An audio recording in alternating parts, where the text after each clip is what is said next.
Magic colours ചിത്രശില്പ പ്രദർശനം June 12 മുതൽ.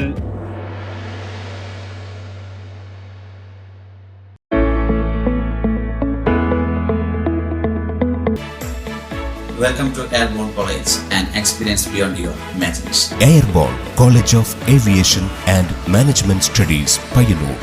ചീമേനി ചമ്പ്രങ്കാനം ചിത്രശില്പകലാ അക്കാദമിയിലെ KGCE fine arts and animation കോഴ്സിലെ 2ാം വർഷ വിദ്യാർത്ഥിയായ അനന്തു രമേശിൻ്റെ മാജിക് കളേഴ്സ് എന്ന ചിത്രശില്പ പ്രദർശനം നാളെ മുതൽ പയ്യന്നൂർ ഗാന്ധി പാർക്കിലെ കേരള ലളിതകലാ അക്കാദമി ആർട്ട് ഗാലറിയിൽ നടക്കുമെന്ന് ബന്ധപ്പെട്ടവർ മാധ്യമ സമ്മേളനത്തിൽ അറിയിച്ചു. Water colour, acrylic colour, oil colour, terracotta ശില്പങ്ങൾ തുടങ്ങിയ വിവിധ മാധ്യമങ്ങളിലൂടെ സൃഷ്ടിക്കപ്പെട്ട വ്യത്യസ്തമായ കാഴ്ചാനുഭവം സമ്മാനിക്കുന്ന കലാരചനകളാണ് പ്രദർശനത്തിൽ ഉൾപ്പെടുത്തിയിരിക്കുന്നത്. പ്രദർശനത്തിന്റെ ഉദ്ഘാടനം രാവിലെ 10 മണിക്ക് വി കുഞ്ഞികൃഷ്ണൻ MLA നിർവഹിക്കും. മുൻ MP P കരുണാകരൻ മുഖ്യാതിഥിയായിരിക്കും.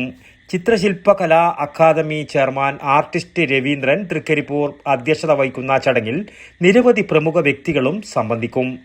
പ്രായഭേദമന്യേ മാനസിക അസ്വസ്ഥതകൾ വർദ്ധിച്ചു വരുന്ന ഈ കാലഘട്ടത്തിൽ കലാസ്വാദനം വളർത്തിയെടുക്കേണ്ടത് അനിവാര്യമാണെന്നും സമൂഹത്തെ കലയുമായി കൂടുതൽ ആത്മബന്ധത്തിലേക്ക് നയിക്കാനുള്ള ചിത്രകാരൻ അനന്തു രമേശിൻ്റെ ഈ ശ്രമത്തിൽ മുഴുവൻ കലാസ്നേഹികളും പങ്കാളികളാകണമെന്നും ആർട്ടിസ്റ്റ് രവീന്ദ്രൻ തൃക്കരിപ്പൂർ മാധ്യമ സമ്മേളനത്തിൽ അറിയിച്ചു.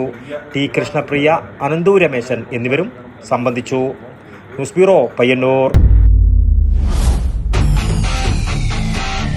You can arrest me, sir. Retake വേണോ സർ? റിയൽ ലൈഫിൽ ഇതേപോലുള്ള റീടേക്കുകൾ ഉണ്ടാവില്ല, പ്രത്യേകിച്ച് നല്ല വിദ്യാഭ്യാസ സ്ഥാപനങ്ങൾ തിരഞ്ഞെടുക്കുന്ന കാര്യത്തിൽ. അതെ, ജീവിത വിജയങ്ങളുടെ പിറകിൽ നമ്മൾ തിരഞ്ഞെടുക്കുന്ന വിദ്യാഭ്യാസ സ്ഥാപനങ്ങൾക്കും വലിയ റോളുണ്ട്. And the award for the best job-oriented college goes to Airborne. +2 കഴിഞ്ഞവരാണോ നിങ്ങൾ? ഏവിയേഷൻ മേഖലയിൽ ഒരു മികച്ച ജോലിയാണോ നിങ്ങളുടെ ലക്ഷ്യം? എങ്കിൽ കേരളത്തിലെ നമ്പർ 1 ഏവിയേഷൻ കോളേജ് ഞങ്ങൾ സജസ്റ്റ് ചെയ്യുന്നു. Airborne College of Aviation and Management Studies, Payyannur. Courses: BBA with Aviation and Logistics, BBA with Aviation, BCom with Aviation, Diploma in Aviation, Diploma in Logistics and Supply Chain Management, IATA, Travel and Tourism. Focus your dream job with Airborne.